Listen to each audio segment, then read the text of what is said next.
Hey everyone, I just wanted to make a quick video, mostly focused on going towards Edge Youth, but to whoever else it may concern as well. Wednesday night, we talked about Worth It. That was the message title.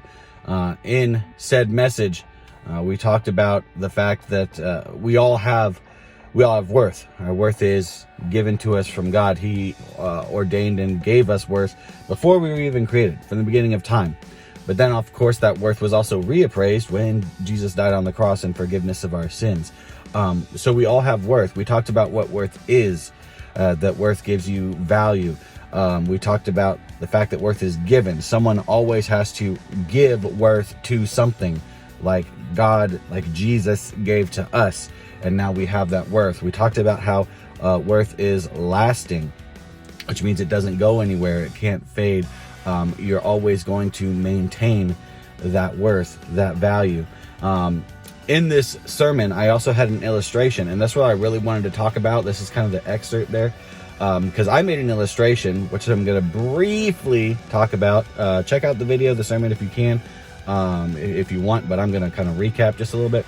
But also in that illustration, Zion, yes, to throw you into the bus a little bit, made her own illustration that she was not aware of. But I didn't really have time to talk about it on Wednesday, so I wanted to make a quick video talk about it right now.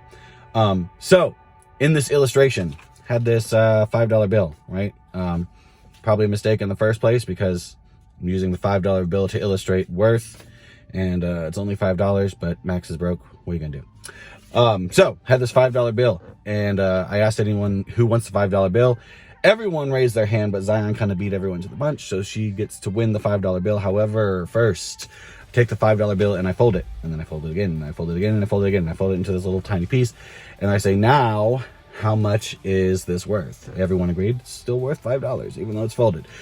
Then I unfold it and I crumple it up into a little ball, so now it's all like bendy and crinkled and bleh. Ask again, how much is it worth? $5, of course. All right, pretty simple. Then I throw it on the ground and step on it. Okay, so now it's like dirty and on the ground and under my foot. But it is still worth $5. So then I roll it around under my foot, make sure all the grime and nastiness in the carpet gets like all ground up in the little fibers of the bill. However, still worth $5. So then I take it to the last step, and I drop the crumpled up $5 bill into my glass of sweet tea. So now it's not just dirty and filthy and nasty and changed in shape, but also now its makeup has kind of changed a little bit. It's now not just a solid, it's got some liquid in there, and it's all soaky and dripping and pretty nasty. But I still asked everyone, what's it worth? Still worth $5. Its value, its worth hasn't changed despite everything that it's been through. Despite the fact that it was crinkled, messed up, smashed, stomped into the ground, walked all over, dirt, waterboarded in tea. It still has its $5 value, which it's had its worth. Which is interesting, because how come when we go through things, when we get stepped on, crumpled, waterboarded with tea, how come we think that our worth suddenly changes because of the circumstances of our life or what life has brought us through? God put that value in us. That value didn't change. So the circumstances of our life, where we came from, what we've gone through, the mistakes we've made, does not change the worth that God gave us. Just like the worth of the $5 bill did not change. So that was my illustration, which, I thought was pretty good, decent anyway. And then after the illustration, then I tossed the crumpled, saturated, messy, filthy, bleh, $5 bill to Zion, and she bats it away.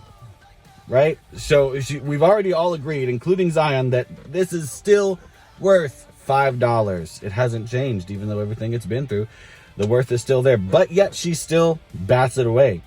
And she eventually took it, so kudos. She took the $5 bill. But she did bat it away, which, I would probably do too. Like, it was disgusting. And, unfortunately for my illustration, it was only $5. So, yeah.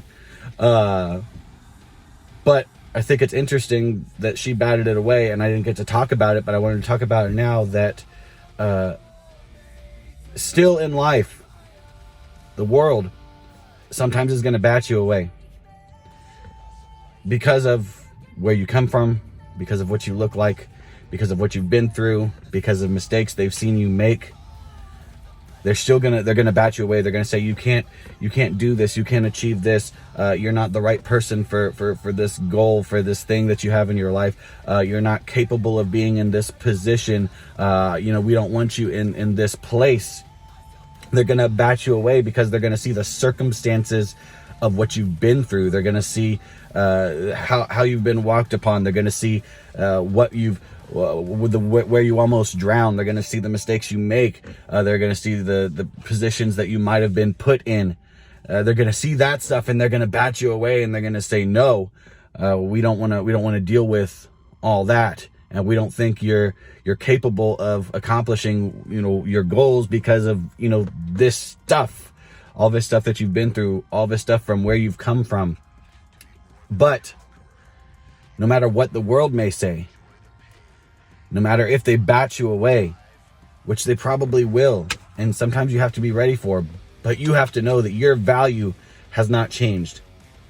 Even if the world says, that they don't see it, even if the world says, well, you've been through this, and this, as we talked about, the value, your worth, the worth that God gave you has not, did not, and will not change. The world may say otherwise. The world may try to stand in your way. The world may try to say that you've compromised yourself, or other people have compromised you, or whatever has happened has held you back from this opportunity or this goal. But God said that you are worth it.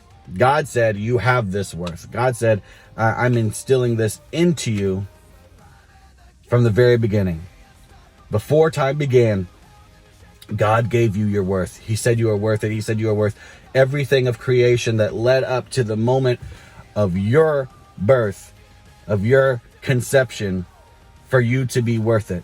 That everything that happened previously was worth it for you to come into being, for you to accomplish your goals that He set forth for you, your destiny that He set forth for you. And then even further, that value, that worth was reappraised on the cross when Christ came and He died for you, for your forgiveness of sin, for your opportunity to have relationship with Him and live life to its fullness within His peace, His hope, His joy. It was reinstilled. So no matter what the world may say, no matter what the world may try to tell you your worth is, no matter what, God said that you had worth. That worth was reappraised on the cross, solidifying the fact of your worth. And at the end of the day, you are worth it.